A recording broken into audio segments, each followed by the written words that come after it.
start with a few preliminaries here. Let's see.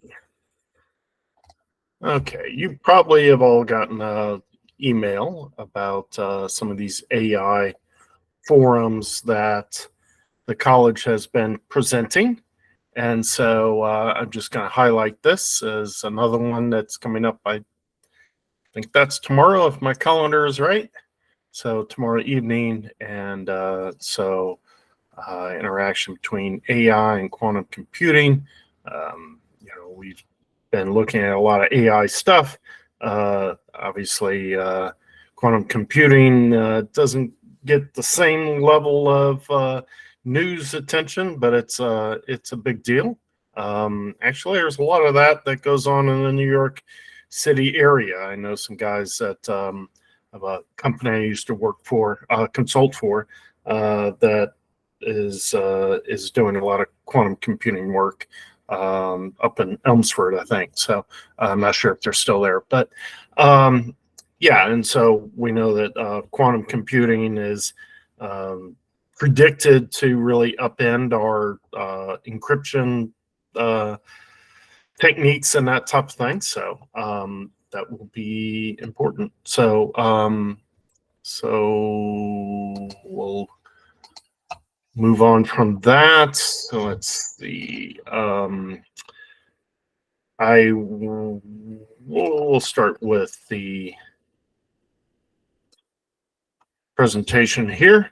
And so I want to start with a little bit of feedback on the assignments. And so and then we'll dive into the technical meat of the lectures with traffic prediction and routing. These next couple of topics that we'll be looking at are going to be very much from the textbook. Go a little bit deeper than the textbook does in a few cases, but the approach is from the overall approach is from the textbook. So I'd like to make sure that everyone is putting at least your name, date, the title of the assignment at the top of your project, right? So I've mentioned this a couple of times. I'm just being a little bit repetitive or redundant and annoying about this because it's just a good discipline, right? So you want to make sure that when you're preparing things that there's some documentation on who prepared the document, when, so there's some context to when things are happening. And it's particularly important in fast moving fields like machine learning and autonomous vehicles. So, and then a title. So that should really apply to all your assignments, and just reminding you of that. For problem assignments like the FMCW Radar set of problems, I think that's homework 5, make sure you show your work. And this is particularly important because if I just graded it on the results, we're really struggling with this homework, and that's why it's taken me a while to turn it back around. One, if you haven't turned in your assignment, please do that. So then I can go ahead and grade it, and then we can go over it with the entire class, right? So, but when you do this work, make sure you show the formula you're using, right? Still in variable form, and then show how you apply it with the values substituted, right? So this is helping me understand that you are choosing the correct formula to begin with. But then the second part is showing me how did you apply that formula, right? Do you understand how it is to be applied and in interpreting the different things, right? So make sure you do that. That makes it a lot easier for me to give you quality feedback on that.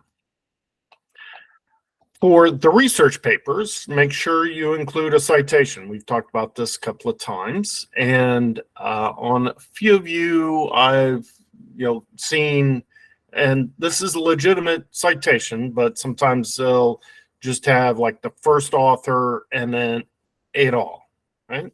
And which is French for and all, or maybe it's Latin and French derives from that. I don't know, but and that's fine for certain publication standards, but I'd prefer to see all of the authors, and because a lot of times papers are written by students in university settings.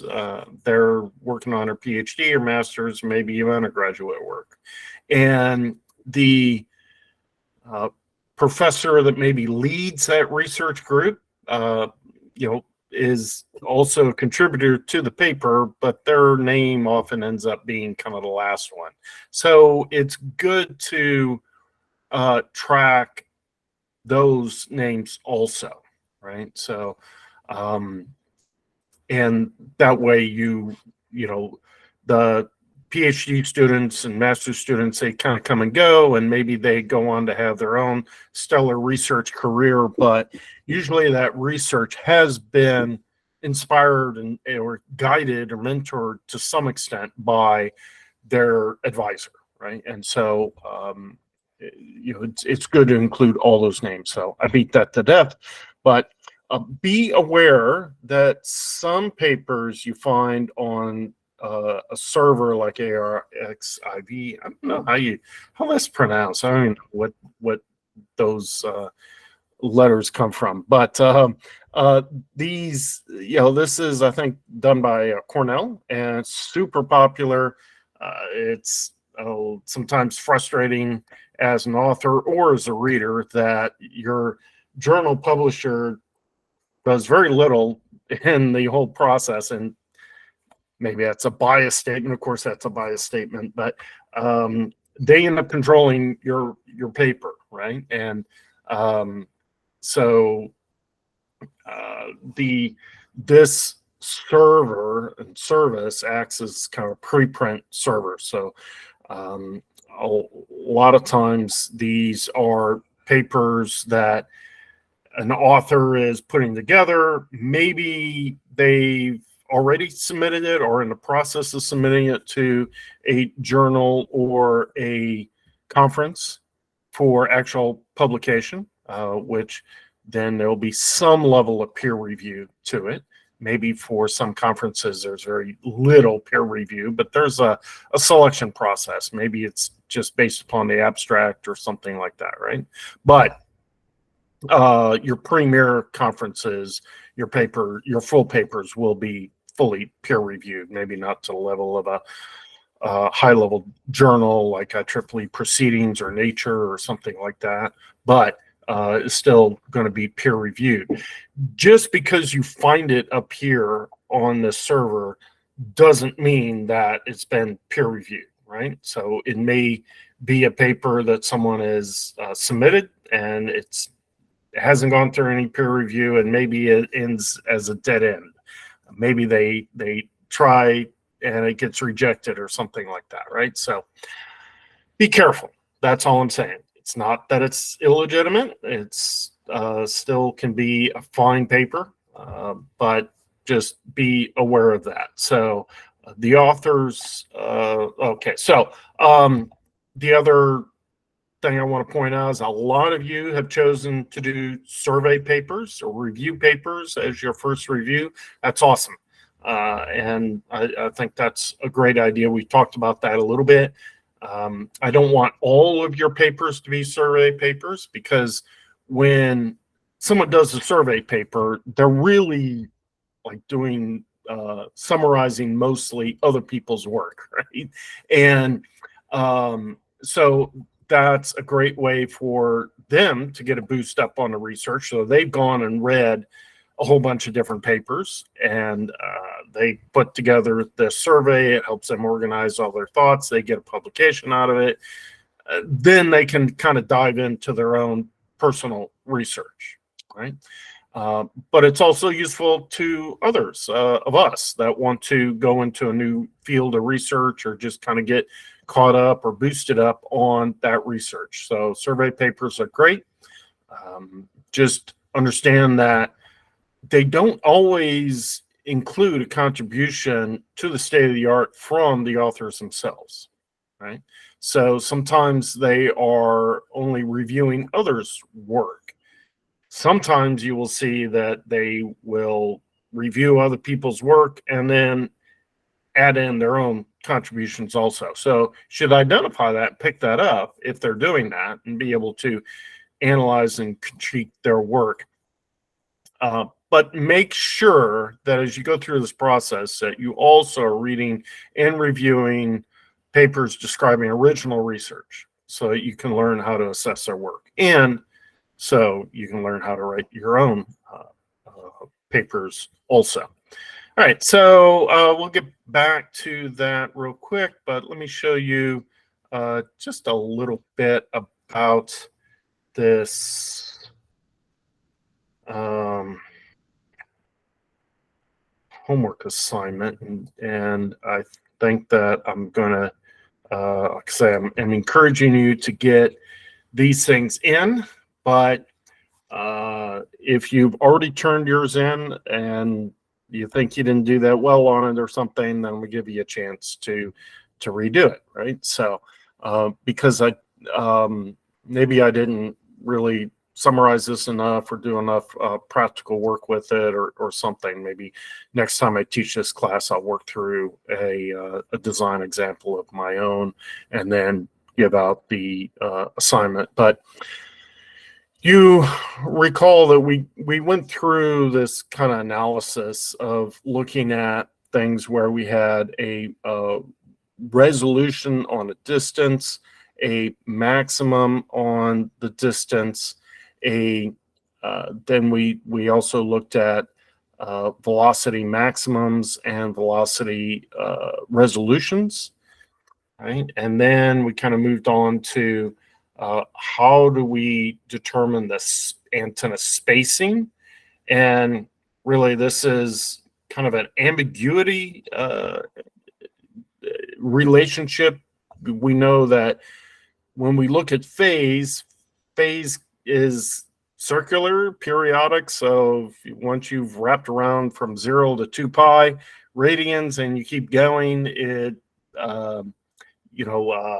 5 pi, let's see if I get it straight, 5 pi radians looks the same as a pi radians, right? So you start to have some ambiguity and not knowing whether it's truly 5 pi radians or pi radians.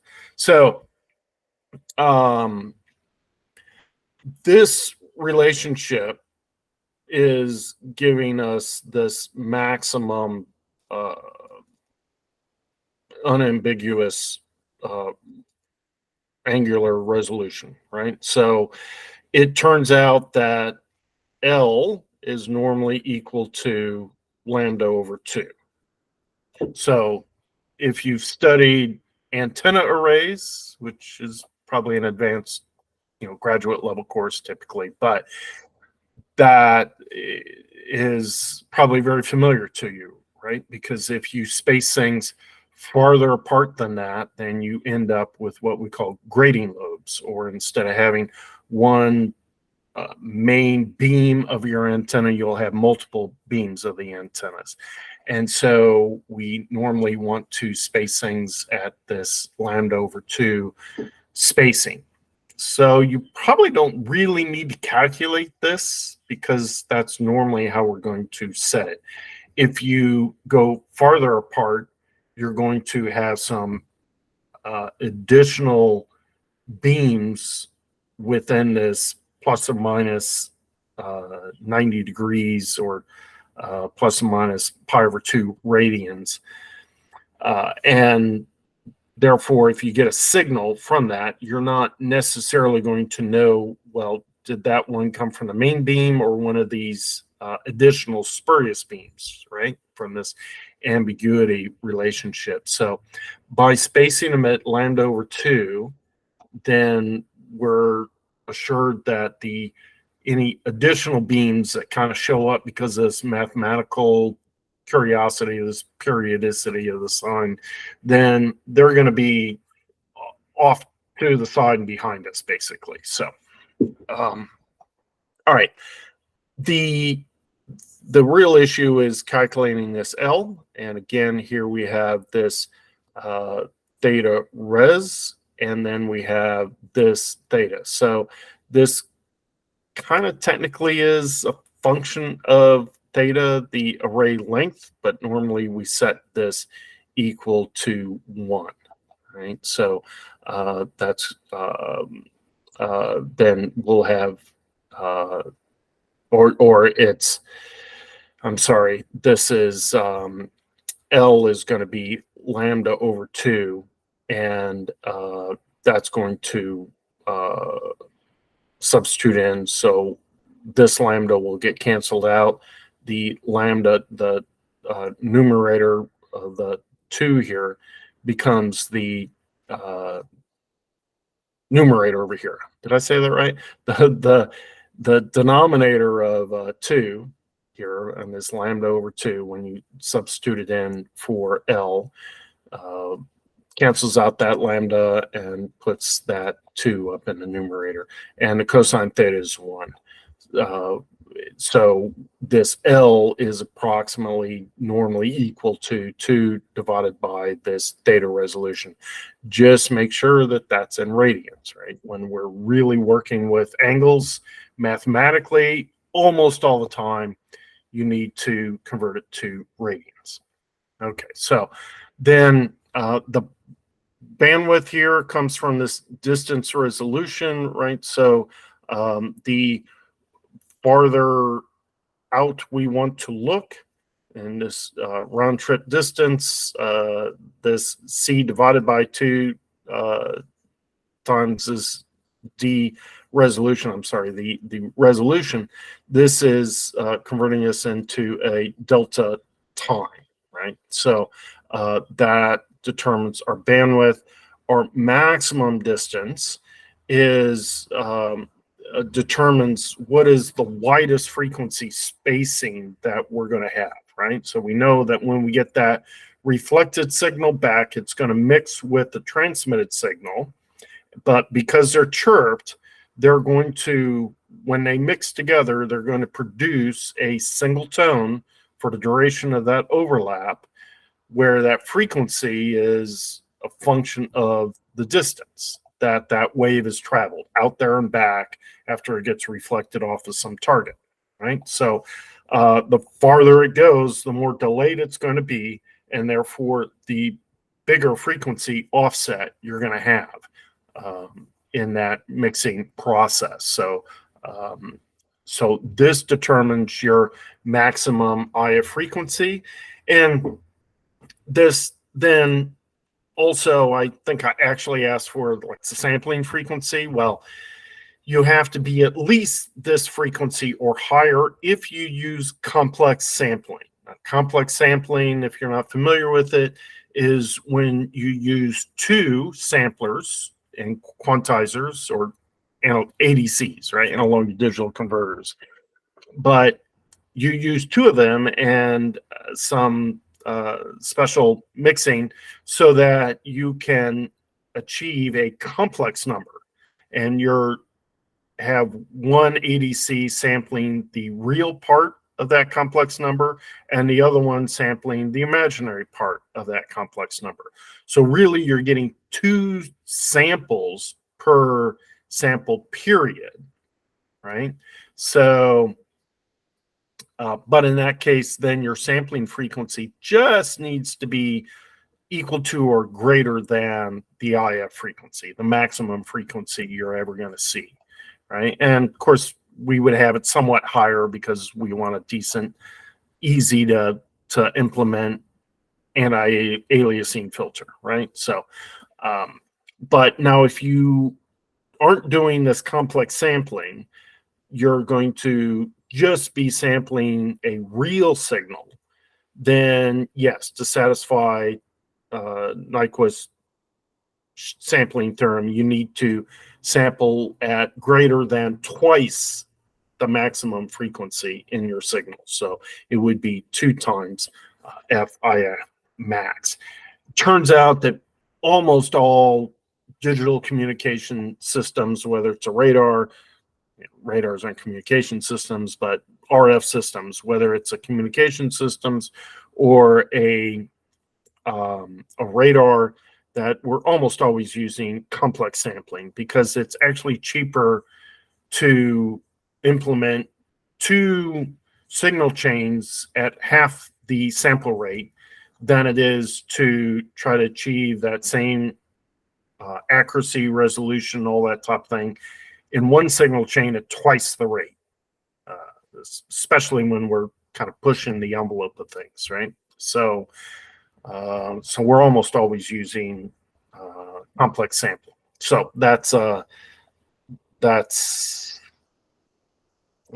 not a given, but you can assume that. So then your sampling frequency would be the same as that. Let's see.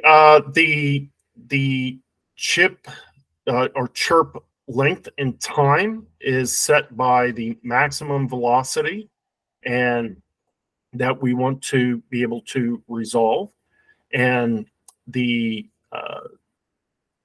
to achieve some velocity resolution so we can see how fast things are going. Then we build up, we send two chirps and then we compare them. But then if we want to be able to, and that would be sufficient for one target, but if we want to be able to track multiple targets or objects, then we build up a frame of these things, right? And so this will give you that relationship. So, and then N is simply, the number of chirps that you're going to include in this frame when you start processing. All right, so hopefully that's a review and can help you do well on this assignment. Let's look at how I've done this. Did I do this right? I don't know. Someone check my work and make sure. I think when I was grading kind of the first round of submissions that I did agree with someone exactly. So that's encouraging. But I could certainly be wrong. But I built a function in MATLAB. You could do this in Python just as easily. You see there's nothing fancy going on here. I just declare C is 300 million meters per second. I calculate lambda. I'm passing in all these different parameters, and I just print out the wavelength for reference, and I scale it by 1,000 to put it in millimeters, and then I calculate my chirp time, my frame time, and then the bandwidth. The slope then is the bandwidth divided by the chirp time. All right, so what is that slope? That's slopes rise over run, right? So we're looking at how much it changes in frequency, that's our bandwidth, over how much time. Right? So then I calculate this L, and I said that's usually a half wavelength, but I go ahead and put in this bearing max, but I set bearing max when I set up the problem. I set that to be pi over 2.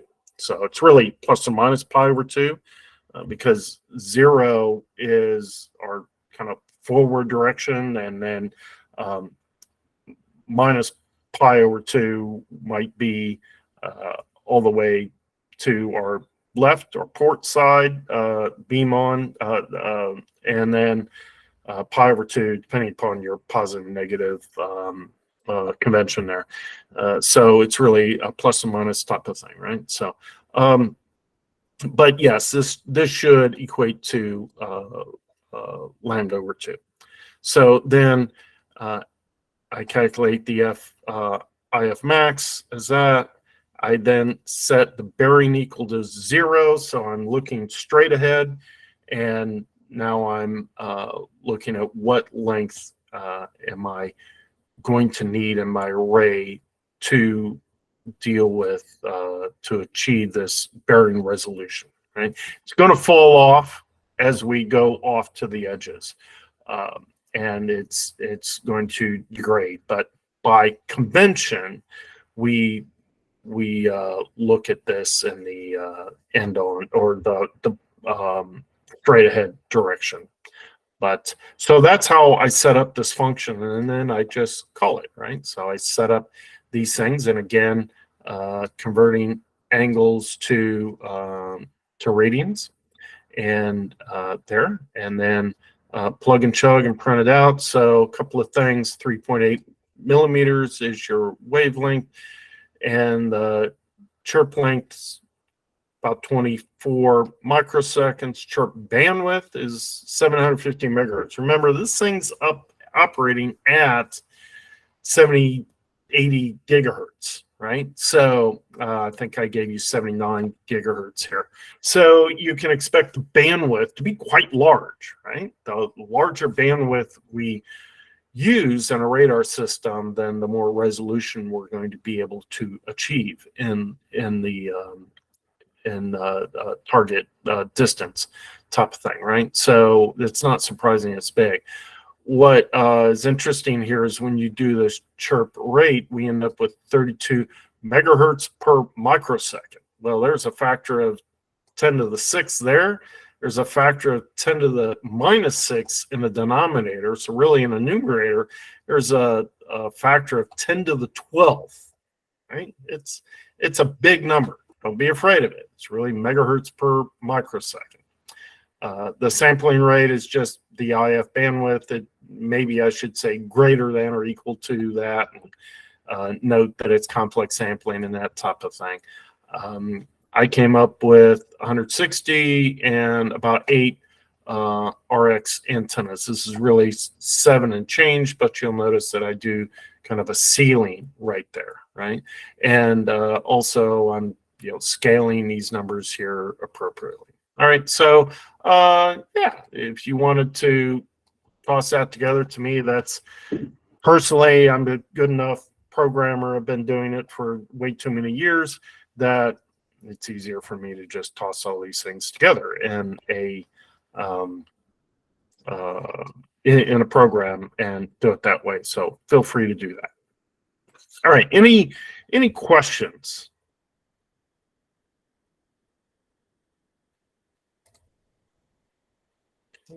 Just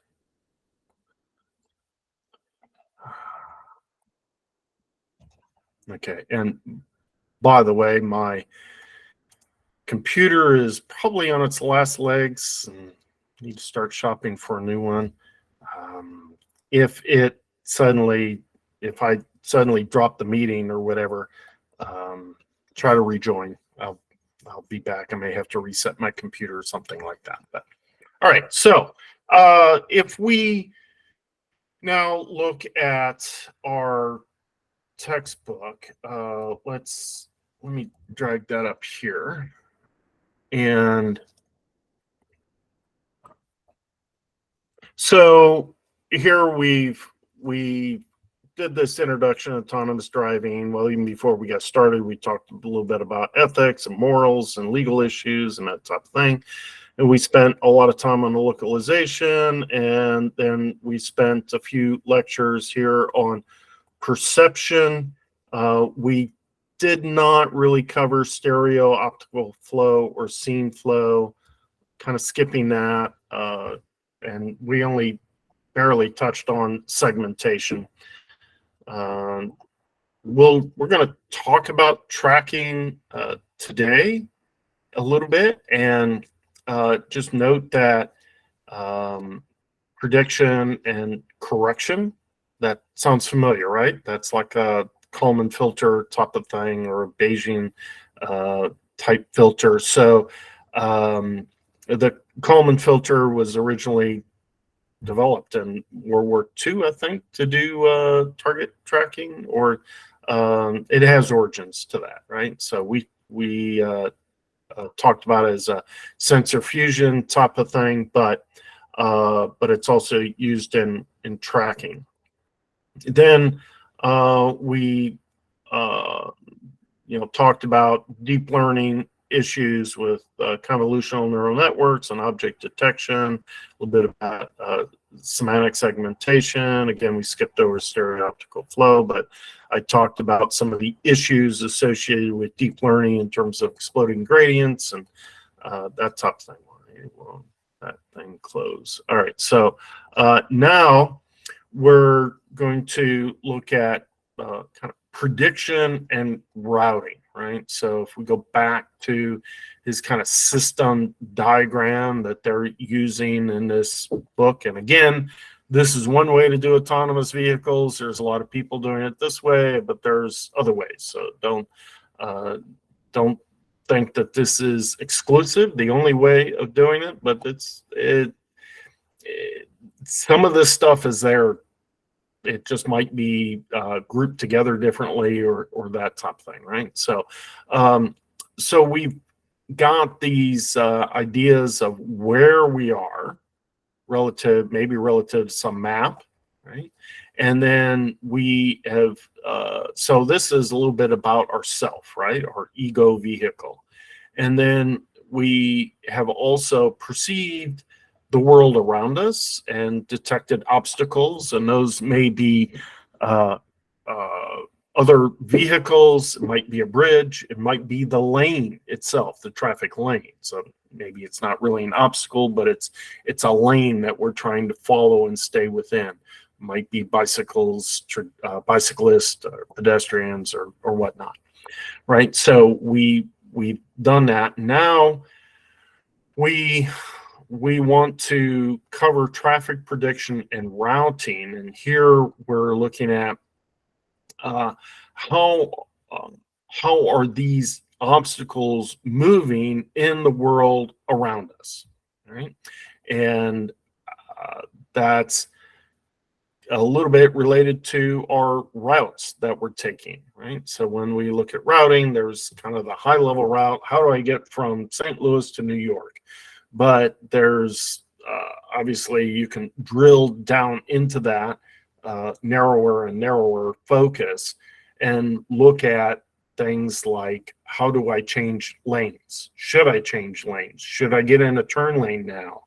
Should I follow this turn lane around in the right-hand turn and merge into another lane, right? So, all right, so that's what we're going to focus on today. And then next week, we'll talk a little bit about this. Next week is scheduled to do reinforcement learning. And I thought we could do all of this in one lecture, but I think that's a little bit too aggressive. I'm probably not going to go into super deep levels on these, so hopefully we can start reinforcement learning next week also. The idea is that we've got these kind of big picture decisions on where we go type of thing, and then we've got the little bit more micro managed motion planning. So how do we move in order to satisfy the decisions that are coming at this level, right? And then ultimately we get down to this thing of feedback control, and there we're trying to determine what levels of signals should we be sending to a motor to move wheels, locomotion wheels at a certain speed or acceleration, or maybe we're turning the steering mechanism, that's another motor that we're controlling, or maybe we're applying the brakes, right? So these are rarely on or off type of decisions, so we need to determine the amount of signal that we send, and then we measure the effects and control this in a feedback control system, right? So, all right, so that's in the context of your book. We're really here in chapter 5, and then we'll be looking at chapter 6 and 7 next week, and then kind of pulling everything together, figuring out how do we get to the end of the semester. So, which is coming fast. All right, so traffic prediction. What do we mean by that? Basically, what are the potentially moving objects detected around the ego vehicle going to do in the near future? And how does that affect the decisions of the ego vehicle? Right? So this is broken up into two steps here. One is a classification problem for categorical road object behaviors. Wow, what do we mean by that? So we're going to first decide, is that vehicle going to do some high level behavior? Is it going to exit the highway onto an off ramp? Is it going to turn right at this light? Is it going to change lanes? That type of thing. Then, so this is categories, right? So we're going to determine some finite set of behaviors that that object can take on, that road object. And then we're going to try to classify the current state of that vehicle, the current intentions of that vehicle, into a finite set of categories. Then once we've done that, we want to drop into a regression problem where we're going to generate the predicted path of those objects with speed and time info, right? So maybe velocity might be a better word there, because we're concerned about speed in multiple directions, right? Okay, so classification of traffic prediction. Basically, for each type of object, we want to classify its behavior. This will inform the next module in that kind of high-level system diagram, but that's going to inform the next module on what needs to be regressed, right? So there's all sorts of objects around us, and as we're moving down the road or sitting at a stoplight or something like that, we might have all sorts of objects that are of interest to us, right? Why might they be of interest to us? Because they might represent some sort of danger, either to me or to them.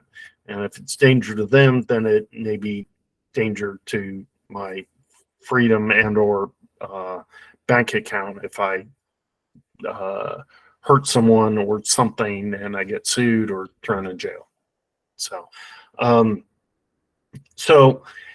for example, at an intersection, will the vehicle remain in the current lane? Will it make a turn, change lane, etc.? Will the pedestrian cross in the crosswalk?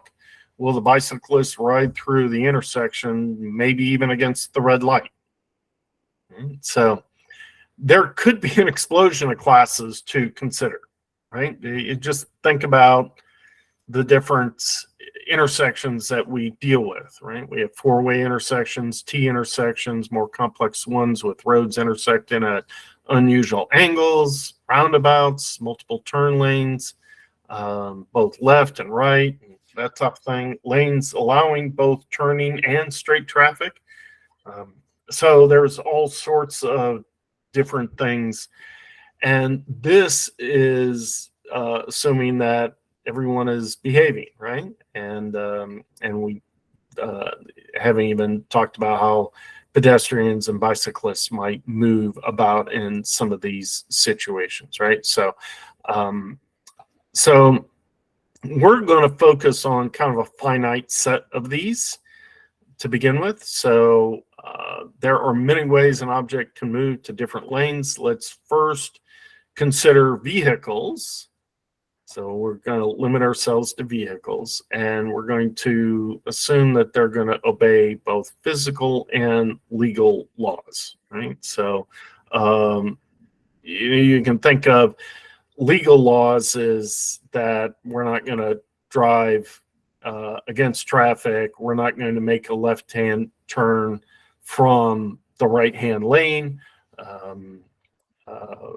We might turn within the intersection. I think the authors kind of allow a lane change that would you might get ticketed for if you're changing lanes within an intersection, but you know, it just depends on where you draw your boundaries, right? So so this allows us to kind of come up with a much more tractable finite set of options that we need to categorize. right? So the idea is that not that all these other behaviors aren't important, but let's try to simplify the system first, tackle that, and then we can layer on complexity in the future, right? So time t, we've got a vehicle here in lane 1, t plus w, we might be over here in position 2, so or trajectory 2 here, so we might go from lane 1 to lane 6 to lane 8, lane 1, 6, 8, so that's trajectory 2, right? And so here what they've done is they said, well, there's a lane here, and then there's also a lane adjacent to it, and this is all before we enter the intersection. And then there's lanes that go straight ahead within the intersection, and then there's lanes on the other side of the intersection, right? So there's nothing magical about this, but it does help us in this very important situation. Intersections are important, period, right? So we're going to isolate these different circumstances according to these lanes. We also have this turning capability. We're turning right here into lane 2 and a lane 3. Now, if you expand it, you might be able to have a legal left-hand turn here or something like that. So, so this is not a complete set, but it does handle this basic case of moving straight through on where you have 2 through lanes, and also making a right-hand turn. And we see that we can do a right-hand turn lane 1, lane 2, lane 3 type trajectory. That's number 1. We already discussed trajectory 2. Trajectory 3 might be where, well, we decide to change into the left lane right before the intersection, and then move straight through the intersection on to lane 7, right? So again, not completely exhaustive, but we get a sense now that we have a finite set of lane transitions that we can train a system to try to observe and predict. So after we have classified the type of movement the vehicle is taking, we want to predict its actual trajectory. And this predicts the S and L coordinates as points along a trajectory, where S is going to represent the longitudinal distance along the central reference line of a lane, and L is going to represent the transverse distance from S. So basically, if we come back here, right, this red dashed line here that goes from lane 1 to 6 to 8, that is on the center line, right? And hopefully our vehicle is going to stay on that center line if they're taking trajectory 2. But if they're going to take one of these other trajectories, 1 or 3, then they're going to be not only moving along that longitudinal direction, but they're going to have some movement along in the transverse direction, right? So here, as this vehicle takes this top trajectory number 3, then it is going to begin being displaced along in the transverse direction from or with respect to this center line. And same thing happens here, right? So we're seeing that vehicle move in a transverse direction, right? So we might be, if we look at it from this perspective, top-down perspective, we might see this as traveling along an arc. But if we're looking at it kind of frame by frame from either behind or maybe over here or some other position as a car, and we're trying to sense the movement of this car, we're going to be seeing it move in this S and L type direction. Right? So now we're trying to predict that trajectory. Well, how might we do that? Well, as I touched on before, another use for a Kalman filter is tracking, right? So we could be tracking using a radar on a ship to track other or planes that might be coming in and attacking it. It might be an air traffic control situation at an airport.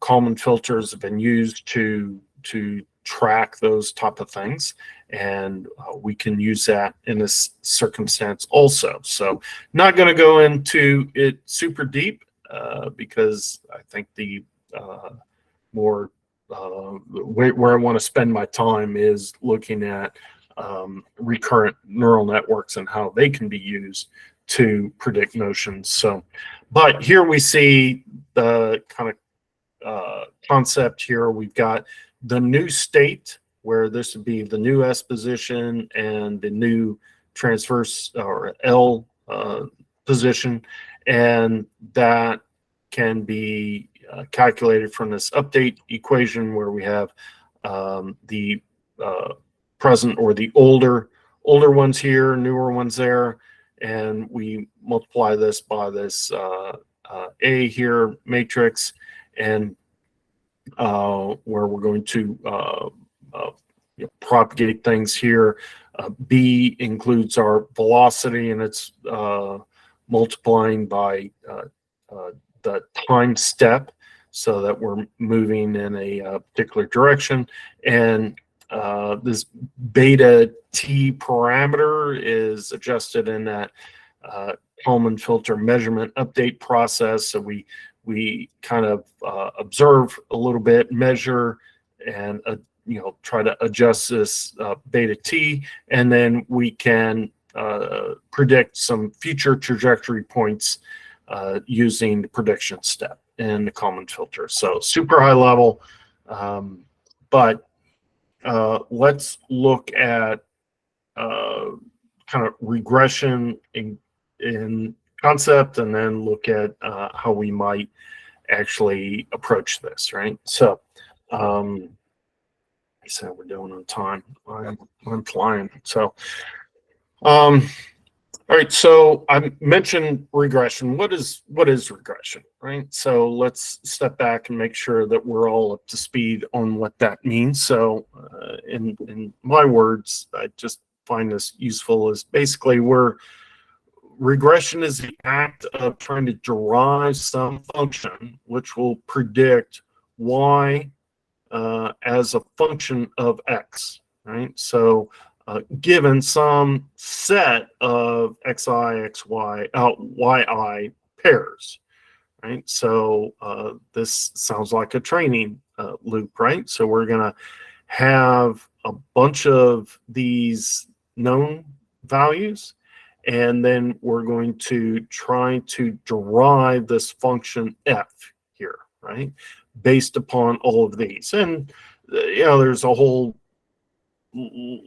mathematical processes to do this, and if it's a straight line, you're basically fitting you can fit this using linear regression to some line, and then you would try to calculate your slope and your intercept of that line such that you're minimizing the overall error when you apply these points. And if you plugged in these xi's into this derived function, you would get let's say a y hat, and then you would compare that to yi, come up with a loss type function. What's the Euclidean distance perhaps from the estimated point and the measured point, and then sum those up and normalize it on some root mean square or squared error type of situation, right? So, and you want to minimize that total error. Well, neural networks basically are function approximators, nonlinear function approximators, right? So instead of just fitting a straight line, we can have all sorts of inputs. X can be a vector, right? And Y could be a range of values, a scalar number that is predicted. I mean, it's possible to predict multiple values also, right? But that canonical case in machine learning is to try to derive a neural network or some other neural nets are not the only system we use in machine learning, but it's the one we're focusing in on this course. But you use machine learning to try to derive this function, and the canonical case is housing price prediction, right? So given the number of rooms, square footage, how many bathrooms you have, maybe the neighborhood that you're in, that type of thing, right? And so then you feed that system in a training process with all sorts of historical data from realtors or the closing prices of houses and that type of thing. And you train your model, right? So when we teach this type of thing in a generic situation, housing price is one of those canonical cases that we look at, right? So, and we can normally do this. You can get very sophisticated with it, right? But generally, you can use a few densely connected neural net layers. Now, kind of stepping back from a convolutional neural network, just looking at a bunch of neurons in one layer, all connected to a bunch of neurons in another layer, however many layers, however many neurons you think you need to approximate this likely nonlinear function here. You build your network that. The key here is that our final output layer is going to use a linear activation function, and that is going to be designed in order to be able to train such that we get these numerical values, right? So instead of being a categorical or binary classifier, is it a cat or not, right? Or is it a cat? Is it a dog? Is it an elephant? Those are binary in the first case or categorical type predictors. And but now we want to say, well, how much is that house going to cost? Or in this case, how fast is that car moving? How fast is it moving in the S direction? How fast is it moving in the L direction? Or what is its next position going to be? That type of thing, right? So we're trying to extract out the actual values that we can use. Now, once we know that a car's turning right, or a car's going straight ahead, or a car's changing lane first and then going straight ahead, once we've categorized for that, then we can take some samples of that car or that object as it moves, and then try to do this regression and be able to predict numerical values of where it's going to be next or how fast it's moving. Right? So, all right. So then we can, how do we actually do that? So we're going to look at this in a couple of different ways, right? So we have this feature engineering. So we're going to look at vehicle history features, right? How has the vehicle moved with respect to the lanes over some sort of frames, right? So we're going to maybe use a convolutional neural network to identify a vehicle and then certain features on that vehicle so that we can measure its progress, its movement, right? And but it's going to take us some number of frames in sequence, right? One picture after another in order to try to predict that, right? We also have lane sequence features. We want to capture the local shape and orientation of the lane. So we can look at the stripes. We can determine, is that a yellow or a white stripe? Is it solid or dashed? That type of thing, right? And then we want to try to understand the heading curvature, distance of a point to the lane boundaries. So we know that us or another object is staying within the lane boundaries, or is that or up ahead of us starting to change lanes, or is it starting to run off the road, that type of thing. And then we're also interested in surrounding object features, right? So that might be signs or construction cones or that type of thing, right? So, all right, so feature engineering, this is used a lot in machine learning, but it's very simplistically is identifying things that the machine learning model can recognize in the real world and do something with. So here we're going to talk about lane points. So this again is from your book, and here we have a diagram down here where we have some vehicles here, and 2 lanes that then turn into a curve, right? So, and we're going to try to identify lane points along the sequence, right? And then we're going to look at this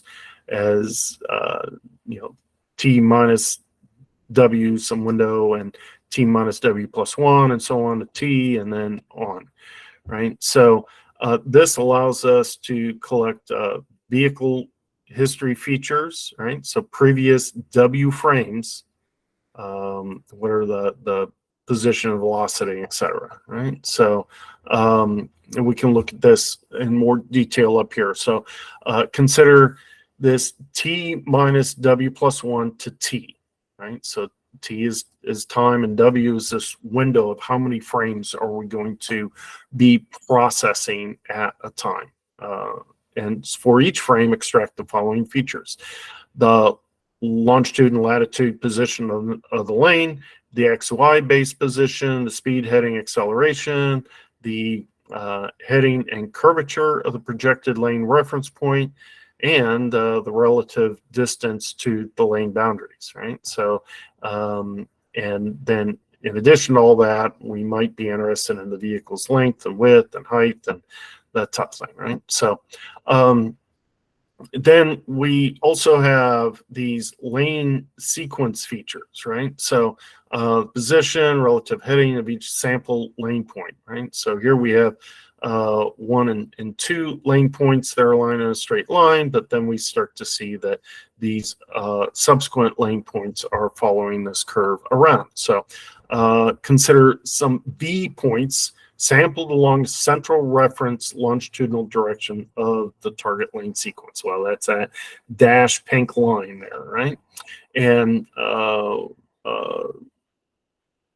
so extract the following features from each lane point: the relative longitudinal and lateral position, right, of this point as where it is in terms of its S and L values, the heading and curvature, distance to the left and right boundaries, and the lane turn type of the sample lane point, right? So, and then finally, we've got surrounding objects. So these might be other vehicles that we're also interested in. We might be tracking this particular vehicle, but we're still interested in these others, right? So, all right. So now, as we want to consume these frames and do all this prediction, right? So we have these frames that we're processing. We're collecting up these features out of these frames that allow us to plug into some model, right? And then that's going to predict what we need to know in terms of this regression on how to safely interact with the vehicles around us.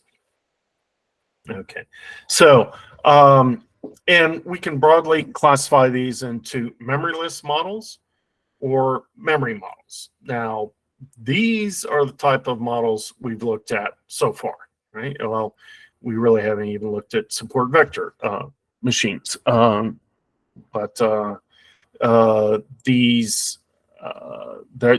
a lot of different types of models that we could use to do this regression.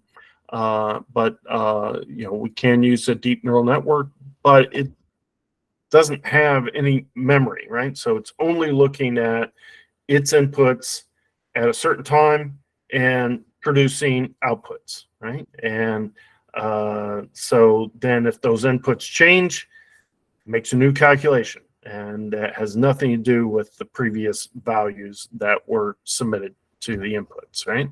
So, but this does not mean that past frames can't be included, right? So basically we can just copy or remember in some other part of the model that's outside of this model those frames, previous frames, and we can gather them up and then submit them all at once, right? So when we are talking about this memoryless model, that's the kind of the interior model itself, right? So we could submit the current frame and some N or W past frames simultaneously to the memoryless model at each time step, right? Or we can do memory models that have some memory, and these are typically this recurrent neural networks. I guess I got recursive down there, but we usually use the term recurrent. But specifically in the old school way, these are still good models, but we would use this long short-term memory model. More recently, there's been a big movement towards attention and transformer-based models. We'll talk about both of these in a minute. So these are going to have many more degrees of freedom and the data requiring lots more training. So there's some real challenges in that. So, all right, so let's step back. Neural networks as we know them so far, right? So just grab this diagram from a previous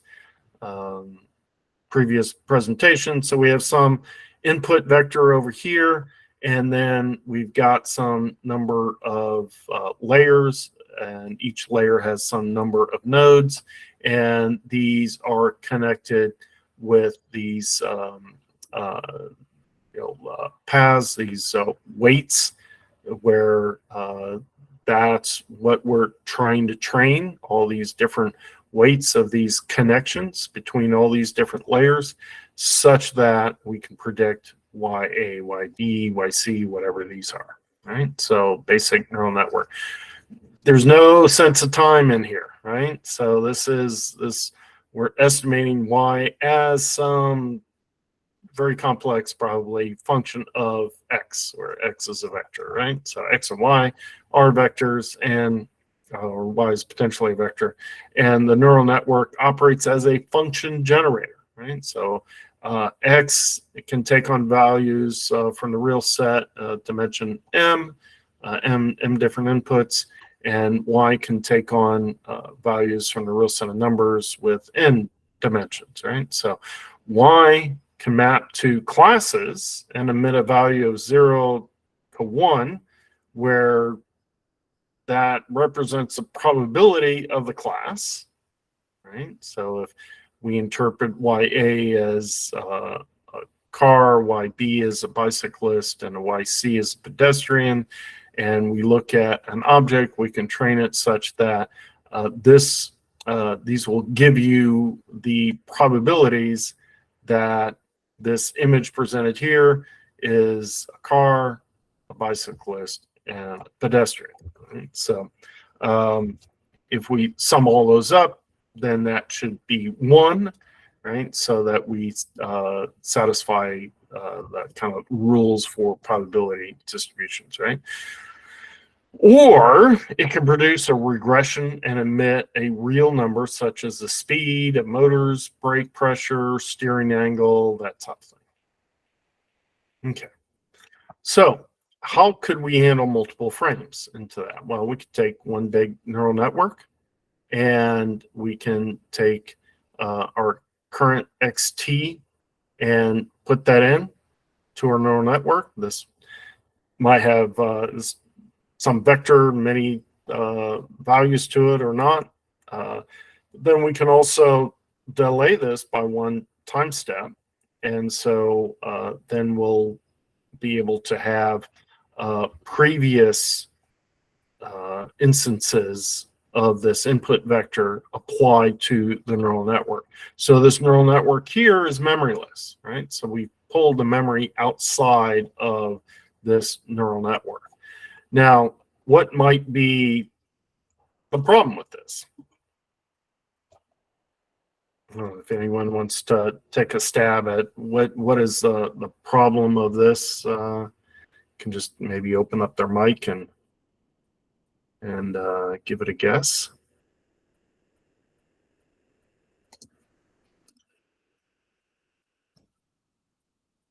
Well, a big problem could be where am I at? Which presentation? Okay.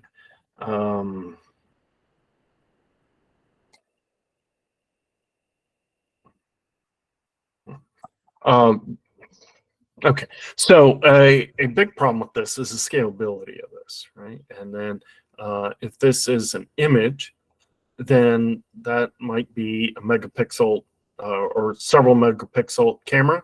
And now we can probably delay those. Memory's cheap these days, but now this input of this neural network is exploding. And I've just drawn in 2, but so that would give us a chance to evaluate 3 frames. If we want to go to 20 frames, then you can see how this is scaling very painfully for us, right? Because we've got all these neurons in here. If we've got all these layers, and there's enough layers to handle maybe one image, but then we need all these others to include these pass frames also, just to produce this Y right there. So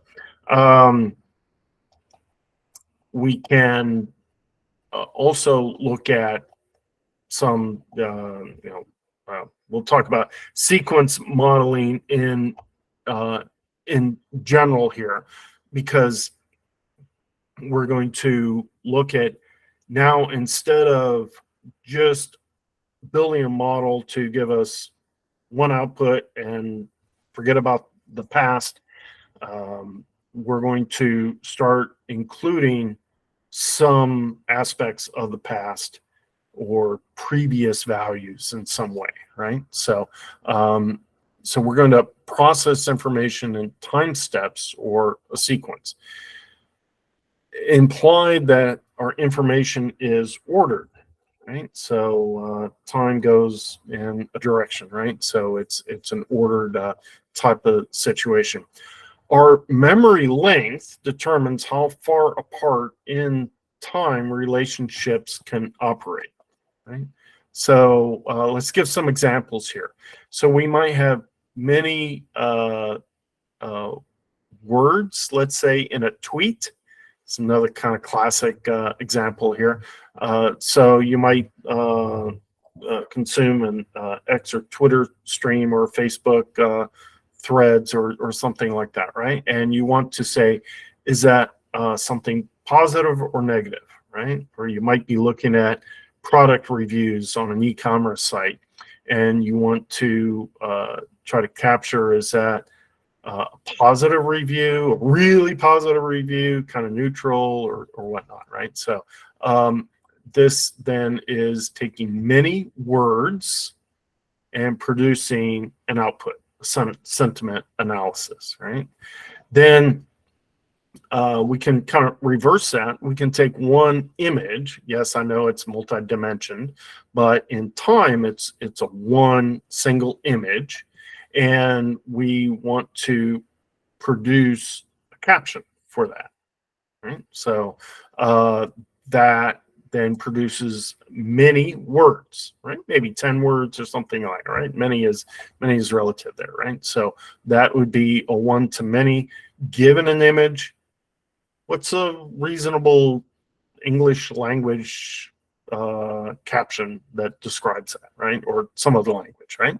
So speaking of languages, we can have a many-to-many. So we can have a sentence in French, and now we want to translate that to English or vice versa, right? So that's a machine-driven language translation process, and we're taking many inputs and producing many outputs, again, where these inputs and outputs are relative to these time steps here. So now how are we going to do this? Well, we can take a bunch of neural networks, and we can have this XO input, and that's going to produce a Y hat O estimate of the output at a particular time, right?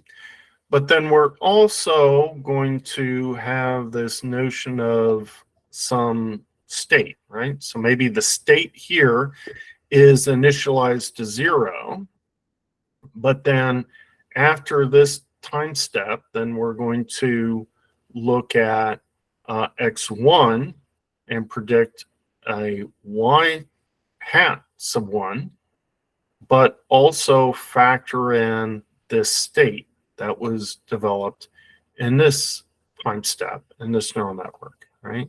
So that we see that YT in any given time step is a function of not only the input, but also some memory from the previous time step or state. Right?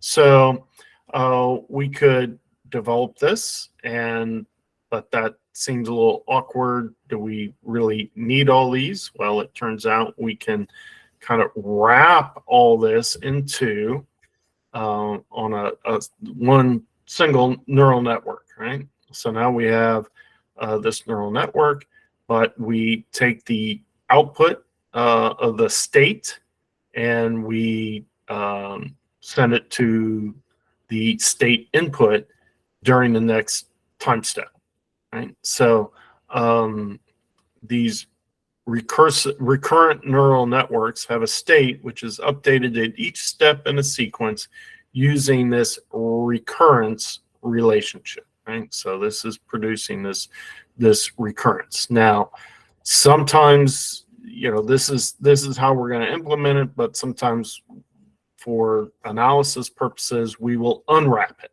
and look at it like this.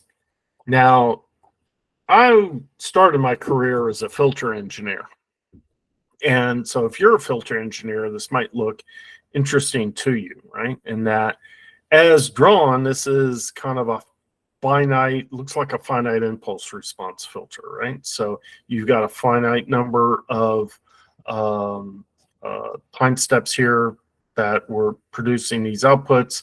And here, this kind of is an infinite impulse response filter, right? So if you put these things in here, there's this memory is going to continue to be influenced by previous inputs to this thing, right? Because we take this state and we fold it back on that next one. So you know, this has some memory that goes back multiple cycles, and technically it would be infinite. So I just use that to try to help wrap my mind around it. So if you've worked with finite impulse response filters and infinite impulse response filters, and then maybe that helps you a little bit, right? But yeah, so this is how we're going to implement it. And but we need to train it. So how are we doing on time here? Let's go another 5 minutes, I think. So how do we train these recurrent neural networks? So well, it's similar to conventional neural networks, but that we're going to use back propagation through time. So we're going to do back propagation here, where we've got this, some test x0, and that produces some estimated y hat 0, and we're going to compare that to our known y0 from our training set and try to adapt this neural network. And we're going to do that here for x1 and y1. But then we're also going to, and we back propagate through these neural networks using a gradient descent type of thing, where we're looking at the cost function, the gradient, or the derivative of that cost function with respect to, basically the partial derivative with respect to all these different parameters in that neural network model.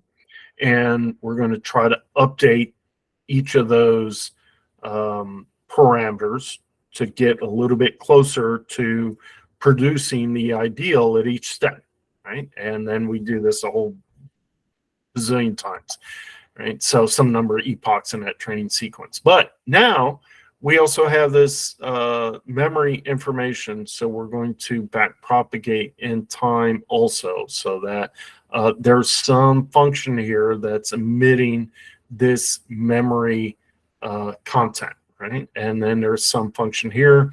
Of course, we know there's a function that's producing this y1 hat, but there's also some function producing this h1 and so on. So we're going to then back propagate in time to update the networks that produce these memory type things. So already more complex, right? So we talked a little bit about vanishing gradients problem, I think, in the last lecture. And we can have exploding gradients, we can have vanishing gradients. They're particularly severe in these recurrent neural networks. And that can lead to biasing towards the short-term effects. And it gets really hard to capture things far in the distance, right? So we'll use text again, and the idea of, you have some sequence of words, and there's an object or predicate that relates to the subject of a sentence, and there's verbs, there's prepositions, there's nouns, and these type of things, right? And there's certain positions of them, right? And so you need enough memory in your system to be able to kind of capture those things, right? For example, you might have a sentence that starts with, "No, I don't want to do that," right? Or "No, I didn't do something," right? So you've got to make sure you pick up on all of these type of words wherever they're placed, right? And then now you want to look at a whole paragraph, let's say. Now you need much more memory to be able to understand the, like as you construct a paragraph, you might have kind of your topic or lead-in sentence of your paragraph, and then maybe your subsequent sentences kind of support that initial topic sentence and that type of thing. And then maybe there's even some coherence from paragraph to paragraph, right? So the more you want to capture all of that, the more memory, long-term memory, you need to have. But if you are suffering from this vanishing gradient problem, then your all those updates that are being done to those weights and biases in that in the layers of that neural network, they're going to kind of be focused on the short-term effects, because as you try to go farther back in time, this vanishing gradient problem runs to zero. So so we talked about some concepts last week on how we can deal with that, and they all apply here, right? So we can rely on that ReLU for its kind of beneficial derivative properties, and or we can use some special initialization techniques for the weights and biases and that very first iteration in our training. And there's some research that looks at more optimal ways of initializing them. But we can also use this concept of a gate. And so now I think this is a good time to pause here for a short break, and we'll come back to that. But before you run off, I want to give you a quick poll here. Let's see if I can copy this again. So it's been a while since we've done one of these, but let me dump this into our chat. And so do this poll right here. I think I'm still showing my screen, right? So we're going to finish up with the recurrent neural networks and then start on routing in unmanned autonomous vehicles. What might be required of the routing system for unmanned autonomous vehicles beyond consumer map routing? Now, what do I mean by that? Well, it's Google Maps or Apple Maps, and you type in, I want to go to New York, and some address there, Manhattan College in New York, and I'm coming from St. Louis, Missouri. So it's going to produce the kind of turn-by-turn maps that we're all familiar with, right? But what might be additionally required beyond that kind of simple stuff for unmanned autonomous vehicles? And then likewise, let's look at what are some different ways that we might, we haven't kind of gotten to this point, but if you look at how we might do a route, and if you've studied a little bit of computer science perhaps, then we tend to organize different steps along a route as nodes in a graph structure, and then we have edges that connect each of those nodes, and we're trying to find kind of the lowest cost way of getting to the destination. So each of those edges or paths that connect those nodes will have some weight associated with it. Now, it might be distance, right? So that would help us to find a route that minimizes the distance we have to travel. What might be some other ways that we might want to weight those edges? Okay, so take a crack at that, and let's then meet back here. Let's take 7 minutes and meet back at the top of the hour, 8 o'clock for you guys. Okay. Pause recording.